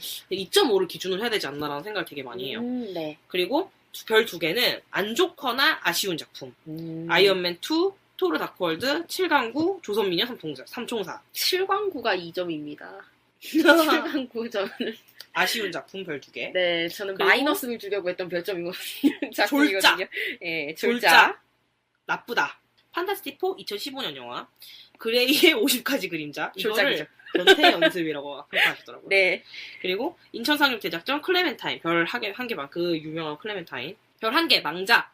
트랜스포머 최후의 기사. 영웅 셀러맨더의 비밀. 나탈리 부사 2. 이게 영화냐? 별 반 개. 별 아예 안 준 거죠. 그러니까 네. 나가요 미스콜, 혹두각시, 서유기 리턴즈, 리얼. 리얼이 나네요. 여러분 리얼을 꼭 보셔야 합니다. 리얼이 지금 7광구, 조선미녀 삼총사, 그레이 50가지의 그림자 등등등을 이겼다고요. 아 이게 지금 클레멘타인 나와가지고 하는 말인데 네이버 평점 이걸 압박하고 얘기하는 게 네이버 평점 같은 경우에는 망자가 10점 주는 문화가 있어요. 그래요. 그러니까 리스펙트하는 네. 느낌에서. 그러니까는 진짜 네이버 평점도 아니죠. 리스펙트가 아니라 그거죠. 나만 당할 수 없다. 아 같이 듣자. 같이 죽자. 나만 2시간을 허비할 수 없다. 네. 근데 이제 이게 그러니까는 그런 네이버 평점 그걸 볼 때도 한 게 이 별점이 어떤 맥락에서 나왔는지를 파악하는 게 네. 별점만 딱 보고 모든 걸 결정하면은 클레멘타인이 명작인 줄 알고 보는 경우가 생길 수가 있다고요. 그러니까는 그걸 확인하는 게 좋다는 얘기를 다시 한번 강조드리면서 네. 그러면은 이동진 평론가 같은 경우에는 별 5개를 은근히 1년에 한두 번씩은 주십니다. 네. 별 5개를 받은 영화는 마스터피스. 네. 근데 솔직히 말해서 이동진 영화의 별 5개는 은근 위험해요. 약간 느낌이 기본적으로 제가 느꼈을 때는 네. 별 5개를 줄 영화다 아니다를 일단 가르고 나서 시작하시는 것 같아요. 그래서 별 5개 영화는 이동진 평론가의 취향이 강하게 배어 있어요. 그렇지 않아요? 그래서 그 이동진 평론가 별 5개 준 영화 중에서는 대중적인 호감을 못 사는 영화들이 은근히 좀 있었던 것 같아요. 약간 좀 막 되게 마스터피스 그런 영화들이 있었다라고 하더라고요. 물론 별 5개 영화 중에서 여기 보면 그런 얘기했죠. 재미를 기준점으로 삼지 않더라도 이 영역은 이동진의 개인의 미감과 방향성이 상당히 반영되어 있다. 그런데 오히려 이동진 평론가가 비판받는 지점도 그런 게 있어요. 너무 대중적으로 점수 준다는 비판을 받기도 해요. 네, 맞아요. 그거는 또 아까 말씀하신 거하고는 상충되는 면이죠. 그쵸. 근데 그게 이제 제가 느끼기에는 별 5개의 영역에서 한번 가르기 때문에 그 네네. 이후에는 이제 대중적인 취향을 고려해서 별점을 좀 주시는 것 같다는 생각도 들기도 해요. 예. 그 다음 별 4개의 반은 퍼펙트. 걸자. 여기도 이렇게 써있잖아요. 일반 영화 관람객 기준에서 가장 재미있고 의미 있는 영화들이 포진되어 있는 영역이 이동진 평론가가 별 4개 반을 준 영화다. 네. 라고 되어 있어요. 그리고 별 4개, 그레이트, 수작. 언젠가 다시 봐도 좋을 작품들. 관람 후 크게 만족스럽고 충분히 박수칠 만한 영화들이며 후회하지 않는 기억에 남는 영화다. 별 3개 반. 상당히 만족스러운 영화들. 뭐 이상적이진 않더라도 뭐 충분히 만족스럽고 플러스 알파도 할 수 있는 영화. 그리고 별 3개. 그리고 쏘쏘, 표값을 하는 영화. 아무 시간이 무의미하게 소모되었다는 영화는 받지 않는다. 시간이 무의미하게 소모되었다는 느낌은 받지 않는다. 느낌을 받지 않는다. 그리고 별 3개가 본인은 평점의 기준이라고 생각하신다고 해요. 저는 이제 2개 반의 기준으로 생각을 하려고 하는데, 네. 이동진 평론가는 별 3개라고 하니까, 박병진 평론가 같은 경우에 별 2개 반을 생각을 했을 때, 박병진 평론가의 별 2개 반이랑 이동진 평론가의 별 3개랑은 어떻게 보면 비슷한 점수일 수도 있는 그렇죠. 그런 거죠. 별 2개 반 평균 이하. 별 2개는 근데 이동진 평론가는 어떤 영화든지 별 2개는 일단 주고 시작하신대요. 그러니까 그거는 그래요? 어떤 영화가 만들어져서 관객에게 선보이기까지의 과정에게 주는 점수. 그러니까 별 2개를 줬다. 그럼 이동진 평론가 입장에서는 최악인 거예요. 사실상. 그 별 2개 미치다. 거론할 가치가 없는 거죠. 아예 점수를 까먹은 거군요. 네. 그 과정, 이 영화가 극장 개봉관에 걸리기까지의 과정이 의미 없었다라고 보실 정도로. 이 영화는 나와서는 안 된다 정도는 생각을 해야 이동진 평론가가 별 1개를 주지 않나. 1개 반, 1개를.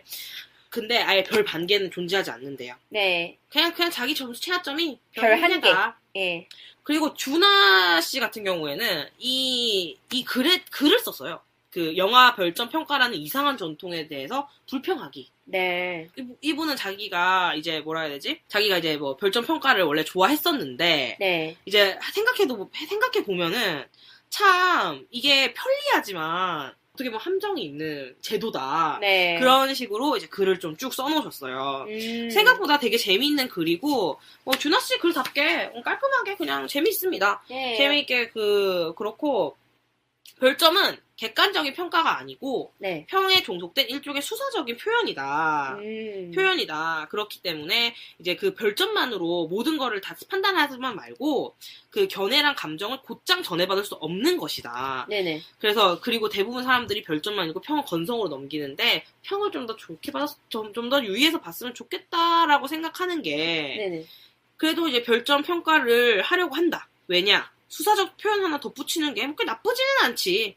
그러니까는 별점을 다는 작업 때문에 쓸 이야기가 더 늘어날 수도 있겠지요. 라고 했는데, 저는 이 부분에 되게 공감을 하는 게 뭐냐면은, 저희가 소수점 2자리까지의 점수를 하다 보니까, 네. 고민을 더 하게 돼요. 예, 저도 예전에는 별 몇 개, 나눠도 반 개, 뭐 이런 식으로 나누었는데, 이게 조금 더 기준이 세밀해지고 세부화되니까, 조금 더 자세한 면까지 들여다보려는 그런 습관이 생기는 것 같아요. 그쵸. 그래서 이분 같은 경우에는 별 4개를 만점으로 하고, 네. 이 말틴이라는 별점을 원래 처음 시작한 분의 딱 방식을 따라서, 네. 별 4개를 만점으로 하고, 최하점은 별 하나로 하고, 그리고 별 반 개를 단위 하나로 해서 7단계로 영화를 나눠서 평가를 네네. 하겠다라고 네. 하고, 본인은 작품성하고 오락성을 나누어서 평가하지 않겠다. 별 3개 반에서 별 4개 반은 난 비슷한 의미다. 걸작은 아니지만, 그래도 괜찮다, 좋은 영화다라고 칭찬하는 의미다. 할 거고, 작품성과 오락성을 나누어 별점을 주는 짓 따위는 하지 않겠습니다. 도대체 그게 뭡니까? 작품성과 오락성이 그렇게 쉽게 떨어지는 겁니까? 아무 의미 없이 순수한 재미만 선보이는 작품이라도 그 재미가 뛰어나다면 그 영화의 지적 수준을 높이는 요소가 될 겁니다. 사랑은 비를 타고 같은 영화에 도대체 무슨 철학이 있겠습니까? 그 영화가 우리에게 주는 것은 순수한 오락뿐입니다. 그런데도 사람들은 이 영화를 걸작이라고 합니다. 그 오락이 지독하게 훌륭하니까요. 라고 했는데 여담으로 사랑은 비를 타고는 진짜 지금보다 너무 재밌어요. 네, 진짜. 네. 뮤지컬 영화계의 획을 그었죠. 진짜 지금도 너무 재밌고. 지금 듀나 씨가 하신 말씀은 공감이 많이 되네요. 저도 네. 그렇게 생각해요. 작품성과 오락성은 떼놓을 수 없다. 그쵸. 그 두 가지를 다 가지고 있으면 정말 괜찮은 영화고요. 때로는 작품성만, 때로는 오락성만 가지고 있는 영화들도 있을 수 있는데 그거는 우위를 결정하는 수준이 아니라 영화가 가져야 되는 가장 큰 두 가지의 모습 중에 얼굴 중에 하나죠. 네. 그리고 김혜리 평론가 그 인터뷰로도 되게 유명하신 김혜리 평론가 같은 경우에는 네. 기자님이시죠? 저도 김혜리 기자님 그 팟캐스트도 자주 듣거든요. 네네. 되게 들으면은 꼭 본 영화라면은 김혜리 기자님 팟캐스트 있는지 확인하고 꼭 이렇게 듣는 편인데 네. 그게 되게 따뜻한 평을 많이 하세요. 진짜 따뜻한 평을 많이 하시고 그리고 목소리 너무 좋으시고. 맞아요. 진짜. 이분은 좀 산문집 같은 네. 그런 매력이 있으세요. 네. 편안하고 안정적이고. 네. 그래서 이분 같은 경우에는 영화 별점을 매기는 걸 그렇게 탐탁해 하진 않지만 어쨌든 이 영화 별점이 영화 관람객들에게는 편리한 시스템이라는 거에 대해서 좀 이해를 하시고 납득을 하시는 것 같아요. 그래서 시내 21에도 늘 별점과 평을 올리시잖아요. 네. 늘 올라오고 그리고 2011년부터 매년 마지막 날에는 자신의 블로그에 한 해 관람한 영화의 평점을 공개하신다고 해요. 그래서 별 5개를 받은 영화가 있는데 이게 2016년 같은 경우에는 자객 서분랑 그리고 다가오는 것들이라는 영화에 별 5개를 주셨고 제가 2016년에 상당히 인상적으로 본 두 작품이네요. 정말요? 네, 저도 마음에 많이 남았던 특히 다가오는 것들. 그리고 2015년에는 내일을 위한 시간, 폭스캐쳐, 클라우즈 오브 실스 마리아, 스파이 브릿지, 매드맥스, 분노의 도로 이것도 별 5개 주셨고 네. 그리고 2014년에는 인사이드 루인, 보이후드 그리고 좋은 작품이죠. 그 전에 보면은 2013년에 비포 미드나잇, 아무도 몸을 정했다, 자전거 탄 소년, 늑대아이, 북촌 방향 등등 그런 영화에 별 5개를 주셨습니다. 저 김혜리 기자님하고 취향이 많이 겹치네요. 네, 그런 면 제가 약간 수작은 그 높은 점수의 작품은 좀 온건하게 평가하고 네네. 안 좋은 작품은 정말 가차없이 박하게 평가하는 네 그런 그 뭐라고 경향이 있어요. 그런 네네. 경향이 있어요. 이렇게 우리가 이제 리뷰하면서 우리도 마지막 별점이랑 한 줄 평을 주잖아요. 민지 씨는 좀 어떤 기준으로 별을 주시는 편이에요? 이 기준을 제가 생각을 많이 해봤는데 우선은요 아까 말씀하신 이동진 평론가가 별점 주는 기준 있잖아요. 네네. 저랑 상당히 비슷해요. 거기에 정리가 잘 되어 있다고 보고요. 별 네. 5개는 걸작, 4점대는 수작, 3점대는 그래도 얻을 만한 것이 있었다. 뭐 2점대부터는 이제 점수가 팍팍인데 제가 왓챠에서 저를 비교해준 취향 분석표를 보니까 제가 점수를 엄청 짜게 준대요. 별점 평균이 5개 중에 2.9점 정도. 그 많은 평가에 별 3개 정도 주면은 저는 그래도 볼만했다라고 생각하는 작품인 거죠. 근데 기준은 참 이상하게 들리실지 모르지만 이건 진짜거든요. 어떤 기준이 확실히 있다라기보다는 그런 거예요. 그 드라마 대장금에 보면은 장금이하고 금영이가 미각 대결을 하는데 단맛을 맛보고 금영이는 설탕이라고 얘기해요. 근데 장금이가 홍시라고 하거든요. 그래서 왜 홍시 맛이 나냐고 생각하냐고 물어보니까 그쵸. 이렇게 대답하죠. 홍시 맛이 나서 홍시라고 대답했을 뿐인데 왜 그러냐고 물으시면 제 기분이 그래요. 좋다고 생각해서 좋게 평가했고 별로라 생각해서 별로라 평가했는데 그 기준이 뭐냐 물으시면 그건 그냥 제가 살아오면서 체득한 저만의 눈이라서 기준을 딱 세우기는 어렵고요. 그거는 진짜 제가 훈련하듯이 영화를 보아오면서 쌓아온 저만의 통찰력이라서 제가 느꼈을 때 왓챠 평점이 좀 낮은 이유 중에 하나가 보통 이제 영화 보시는 분들은 자기가 좋아할 만한 영화를 골라서 보잖아요. 네네. 근데 민지 씨는 영화를 되게 많이 보니까 내 취향이 그렇죠. 안 아닌 좋은 작품, 영화라도 네, 내 별로인 취향이 아닐 작품도 걸 보는 거죠. 감안한 영화도 보게 되다 보니까 네. 보통 저 같은 경우에는 진짜 좀 심하게 네. 내 취향이 아닐 것 같으면 아예 거들떠도 안 봤거든요. 사실 이 무비오톡을 하면서 내 취향이 안 맞을 것 같은 영화도 리뷰를 해야 되면 봐야 되고 네. 그런 강제성을 전 주고 싶어서 너무 제 취향의 영화만 보러 다니니까 그런 게 좀 있는데 어쨌든 민지 씨는 그렇지 않은 부분도 그 평점을 주는 거에 민지 씨가 2.9점이라 그러면 제가 봤을 때는 보통의 점수라고 생각하거든요. 3점에서 0.1점 모자란 거잖아요. 네. 근데 이제 보통 사람들은 그러니까 보통 자기 별점이 3.5점 정도 된다는 거잖아요. 자기가 본 영화에 대한 평이. 보통 자기가 3점을 넘게 줄 수 있는 영화들만 보통 보지 않을까. 저는 한 가지 소신이 있는데 좋은 영화를 구별할 수 있는 눈은 나쁜 영화를 많이 봐야만이 길러진다고 믿고 있어요. 그래서. 네, 좋은 작품만 보면 정말 좋은 작품을 발견하는 눈은 잘 안 길러져요. 왜냐면 우리가 오답노트라는 거 많이 쓰잖아요. 시험 공부할 때. 네. 오답노트는 틀린 문제를 모아놓은 거거든요. 그러니까 그런 어떤 뭐라고 해야 되지?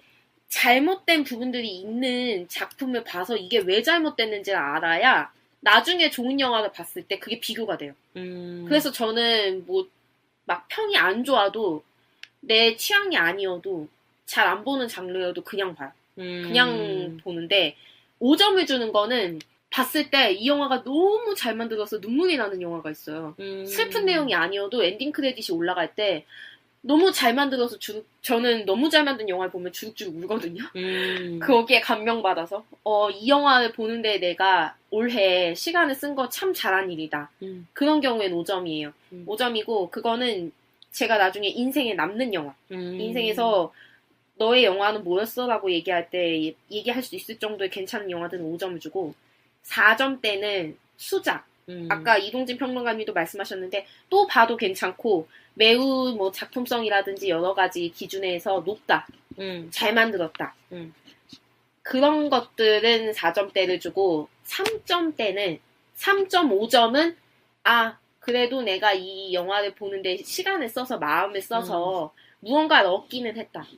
하지만 다시 보라고 한다면은 글쎄 이런 것들은 3.5점이고 3점은 한 번 본 것으로 됐다 내 삶에서. 예, 그 밑으로 내려가면은 가차없이 박해져요. 저는 평점에 대해서 공부를 하면서 더더욱 네. 그리고 예전부터 생각했던 게 5점은 아껴야겠다. 5점은 진짜 좀 많이 아껴야겠다. 웬만하면은 그렇게 하지 말자. 이렇게 좀 생각이 들었고. 저는 5점도 많이 줘요. 저는 네. 5점은 좀 웬만하면은 나 스스로 좀 아껴야겠다. 왜냐면 제가 되게 긍정적인 사람이라서 네. 다 주고 싶어서 제가 있거든요. 네. 그 네이버에서 10점 아니면 0점 주는 게 좀 싫더라고요, 저는. 네네네. 그래서 5점은 좀 아껴둬야겠다 생각을 하고 2.5를 기준으로. 어쨌든 5점이 만점이니까. 2.5를 주면은 그냥 그 영화를 봤을 때 나쁘지 않았다? 그냥 그랬다. 그냥 네네네. 그 영화를 보는 게 나의 감흥에 그렇게 크게 막 와닿지 않았다. 이런 생각이 드는 게 아마 2.5점 기준에 3점이 되면은 네. 호감. 이 영화에 대한 호감. 이 영화를 본 시간이 뿌듯했다. 네네. 그리고 4점이면은 이 영화를 해서 되게 좋았다. 엄청 행복했다. 내가 네. 되게 행복하고 이 영화가 진짜 잘 만든 것 같고 뭔가 4점이라는 칭찬을 해주고 싶다. 그런 영화가 아마 4점이 될 것 같고 그리고 2점은 2.5점 내려가면은 2점까지는 그래도 납득. 이런 네네네. 영화가 2점 나는 별로였지만 그냥 납득. 뭐 세상에 이런 영화도 있겠지. 납득. 2점 밑으로 내려가면은 이런 영화는 좀 싫다. 그런 느낌인 것 같아요. 제가 생각했을 때는. 맞아요. 지금 원작씨 말씀 듣고 보니까 저는 5점부터 별 반개까지 굉장히 골고루 주기는 주네요. 별 반개를 주기도 하거든요. 저는 기준이라기보다는 이제 제가 평론 칼럼을 쓰는 일을 했었으니까 그런 거 어떤 평가를 내릴 때 저만의 가치관이 하나 있기는 해요. 확실한. 어떤? 미국의 평론가 중에 전설적인 평론가가 로저 이버트라는 사람이 있어요. 네네. 최근에 2013년에 별세하셨는데 그분이 남긴 말 중에 이런 말이 있어요. 제가 외우고 다니는 말이에요. 네. 영화는 무엇을 말하는가가 아니라 그것을 어떻게 표현하는가이다. 맞아요. 네, 그래서 저는 애니메이션이나 그런 것들도 5점 줄 때가 많이 있거든요. 네네. 어떤 말을 하느냐가 중요한 게 아니라 설령 동네 슈퍼마켓에 가서 과자를 사는 내용의 영화더라도 그걸 어떻게 표현하느냐에 따라서 제 별점은 천차만별이 될 수 있어요. 맞아요. 네, 영화는 결국 하나의 세계를 어떻게 표현하는가의 문제이다라는 그거는 제 가치관 속에 박혀있기 때문에. 갑자기 여쭤보고 싶었던 게 네. 평점 하면 떠오르는 영화가 혹시 있나요? 저는 지금 애니메이션 평점에 대해서 얘기를 해서 네네. 전 토이스토리 3 진짜 좋아하거든요. 네, 저 그 토이스토리를 전에 매우. 써니샤인 님이 원장님은 애니메이션도 좋아할 것 같다고 했는데 사실 네네. 맞아요. 저 애니메이션 되게 좋아하는데 네. 제가 좋아하는 애니메이션 중에서 진짜 좋아하는 게 토이스토리 3를 진짜 좋아하는데 그거는 저는 4.5점을 줄 수 있는 영화라고 생각을 하거든요. 제가. 네네네. 근데 혹시 막 눈물이 줄줄 나고 네. 진짜 그런 딱 뭔가 정말 이 영화는 5점이야 이러면서 봤던 영화 혹시 한 편만 좀 소개할 수 있을까요? 저 예전에 위플래시를 극장에서 봤을 때 크레딧 올라가면서 펑펑 울었어요. 아 위플래시를 너무 잘 만들어서. 근데 이 영화 보니까 너무 좋아서. 그 위플래시 너무 위플래시 너무 민디씨 같은 영화예요. 저 같은 영화의 그 영화 자체가. 그리고 가장 최근 작 중에는 라라랜드. 제가 라라랜드 5점 줬는데 라라랜드 극장 나오면서 머리가 아플 정도로 울었어. 막 라라랜드에 5점씩이나 이렇게 생각하시는 청취자분 계실지도 모르겠어요. 게다가 또 제가 평소에 이야기하던 영화랑은 좀 거리가 있는데 저는 그런 것보다는 그 영화가 담고 있는 사랑의 방식, 사랑을 말하는 방식에게 5점을 주고 싶었어요. 네. 그러니까 그런 식으로 저는 평가를 하거든요. 뭐 장르는 따지지 않아요. 멜로, 코믹, 애니메이션. 저 애니메이션도 픽사 애니메이션은 5점 준 거 정말 많고요. 라따뚜이라는 영화 있어요. 아, 저 라따뚜이도 좋아해요. 네, 제가 그 영화 한 50번 넘게 봤을 거예요. 저는 그 영화가 기분이 좀 안 좋고 우울하다 싶으면 그냥 틀어놔요. 그 영화를. 맞아요. 그러면서 혼자 치유받아요. 좋아. 역시 라따뚜이 너무 좋은 작품이야. 이러면서 치유받아요. 우리가 이렇게 영화에 대해서 얘기를 했는데 네. 저는 사실은 이걸 준비하면서 생각했던 게 저희가 이제 영화에 관한 온갖 잡지식에 대해서 소개하는 팟캐스트라고 했을 때 네네. 진짜 꼭 필요한 시간이 아니었나 맞아요. 생각이 들어요. 평점이나 평론 우리가 또 리뷰하는 팟캐스트이기 때문에 네. 우리가 어떤 기준으로 평가를 하는지 그리고 또 영화 보시는 분들이 제일 선택할 때 영화를 보는 걸 선택할 때 찾아야 되는 기준들 같은 거를 어떻게 인식을 하고 보시는 게 좋은지에 대해서 살펴드리는 시간이 됐는데 네. 저는 나름대로 뿌듯하네요. 유익한 시간이었던 것 같아요. 들으신 분들도 유익한 시간이었으면 참 좋겠습니다. 맞아요. 저는 이제 다음 에피소드 열심히 준비해가지고 또 돌아오도록 하겠습니다. 저는 지금까지 원작이었고요. 네, 저는 민디였습니다. 영화에 관한 온갖 잡지식을 이야기합니다. 영화 잡지 무비오 무비오 톡.